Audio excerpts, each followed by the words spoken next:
brought to you by Dogra A1 Digital Hearing Aid Center Jammu, offering special discounts for senior citizens and reimbursement scheme for government employees. उद्मिता के क्षेत्र में जम्मू कश्मीर की महिलाएं अब नई ऊंचाइयों को छुएंगी। जम्मू कश्मीर सरकार ने इसके लिए हौसला योजना को लॉन्च किया है। इस ऐतिहासिक योजना को उपराज्यपाल मनोज सिन्हा ने महिलाओं के लिए समर्पित कर दिया है। यह योजना महिलाओं के सशक्तिकरण को प्रोत्साहित करेगी। श्रीनगर में SKICC में बुधवार को आयोजित कार्यक्रम में योजना को लॉन्च किया गया। उपराज्यपाल ने कहा कि जम्मू कश्मीर में महिलाओं के सामाजिक आर्थिक विकास के लिए एक अध्याय की शुरुआत हो रही है। यह योजना महिलाओं को उद्यमी बनाने में अहम भूमिका निभाएगी। महिलाओं को प्रशिक्षण दिया जाएगा और स्थानीय महिलाओं उद्यमियों को प्रोत्साहित कर उन्हें आगे लाया जाएगा। वित्तीय सेवाओं ने मिडिल मैन को खत्म करके पुरुषों के साथ बराबरी का एक बहुत बड़ा अवसर, एक बड़ी अपॉर्चुनिटी महिलाओं को मुहैया कराई और अगले 10-15 सालों में इस गैप को कम करने का प्रयास देश में भी हो रहा है, दुनिया भर के अनेक देशों में हो रहा है। जम्मू श्रीनगर नेशनल हाईवे पर स्थित रामबन जिला के अंतर्गत पड़ने वाले खूनी नाला इलाके में आज यानी बुधवार सुबह एक सड़क हादसा पेश आया। इस हादसे में एक वाहन गहरी खाई में गिर गया। वाहन में सवार 4 श्रमिकों की मौत हो गई, जबकि 4 अन्य घायल हुए हैं। बचाव कार्य जारी है। इस हादसे में कुछ श्रमिक लापता भी हो गए हैं। इन सभी की तलाश जारी है। जम्मू कश्मीर में कोरोना संक्रमण के मामले में कमी आना जारी है। मंगलवार को 308 और लोगों में संक्रमण की पुष्टि हुई। अब जम्मू कश्मीर में 3,15,298 लोग संक्रमित हो चुके हैं। अच्छी बात यह रही कि कठुआ जिले में संक्रमण का एक भी मामला नहीं आया। वहीं 24 घंटों के दौरान 6 और कोरोना संक्रमित मरीजों की मौत हुई। अब कुल मृतकों का आंकड़ा 4,316 हो चुका है। दूसरी ओर 493 और मरीज 24 घंटों के दौरान स्वस्थ भी हुए।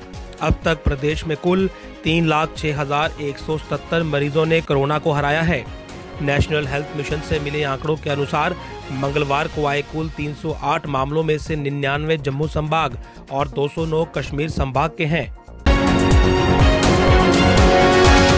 जम्मू में एयरफोर्स बेस पर ड्रोन हमले के मद्देनजर मंगलवार को प्रधानमंत्री नरेंद्र मोदी की गृह मंत्री अमित शाह, रक्षा मंत्री राजनाथ सिंह और राष्ट्रीय सुरक्षा सलाहकार अजीत डोभाल के साथ हुई बैठक में देश के सामने उभरते सुरक्षा खतरों और भविष्य की चुनौतियों से निपटने के लिए व्यापक आधार वाली नीति तैयार करने पर जोर दिया गया।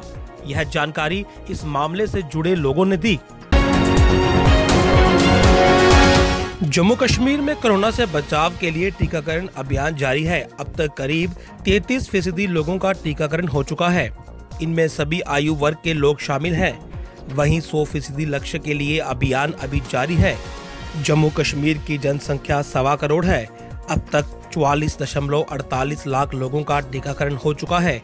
45 साल से अधिक आयु वर्ग में उपराज्यपाल ने 30 जून तक 100% लोगों का टीकाकरण करवाने की समय सीमा निर्धारित की थी, लेकिन अब तक 84.46% लोगों का ही टीकाकरण हो पाया है।